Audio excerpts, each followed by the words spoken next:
gaming announcement. You actually tried one of the products here. Yeah, on the we floor. were on the Samsung floor, and they have this TV, which now has PlayStation Now going right through it. So no console at all. Yep, that's sort of that's the brave new world of 2015. Sony's subscription service. You're going to be able to play 100 PS3 games streaming to your devices, but it could be a TV, just a little box, a non-Sony box. Well, if everyone who owns a TV, this ubiquitous device, is able to play, the backlog of Sony games, all of a sudden you have 100 million, 200 million, 500 million new potential customers. People that wouldn't actually pick up the games, but they're going to play because it's easy. It's right there. In theory, my parents are now going to have a PS3, even though they don't know what a PS3 is, because I don't think they understand what I do. You should just say, congratulations, you have a PS3. You have it, you did it. Why did you put in my credit card? Yeah, no, don't worry about it, guys. No, it's fine. Yeah. And then also is like an epic collaboration, which doesn't usually happen. Too. Yeah, it's. I always like that when it's sort of like worlds colliding in the tech world, where it always seems like it's peanut butter and jelly coming together, and a lot of people always, you're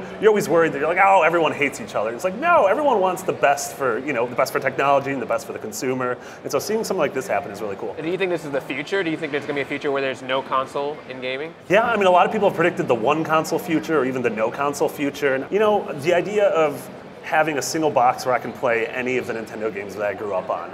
So say $10 a month and I can play any of those games in the 80s and 90s that I grew up on. That's really exciting to me. And then eventually when I have kids in 10, 15, 20, 30 years. I feel you. Yeah, he's got me. Elliot's got my back. It'd be great to just have a little box instead of like keeping all the things from my childhood, just have a little box and be like, here's my entire life. What other trends are you seeing from here? What's exciting you? Visually, where we're going beyond just the normal HD, seeing the curved TVs, seeing the new projectors, seeing those, I sit at home and I'm like, I don't need my TV to look any better than this. And then I walk by some of the TVs here and just see the vibrant colors. And I'm like, what am I doing with this garbage TV in my house? Yeah. I felt the exact same way when I walked in here. Yeah. I was like, it's just going to be a bunch of TVs. And then I walked on the stage and I was like, well, I got to get that. Yeah, well, sure. obviously I'm going to get that. And then there's lamps that play music, and it's just this brave new world we're entering. It's turning into like a Pixar movie before our eyes. Yeah, everything's getting whimsical.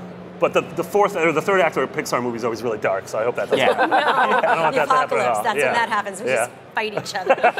What about the wacky? What's like the wackiest, craziest? One of the things I always try to do when I come to CES is I interview robots as a robot.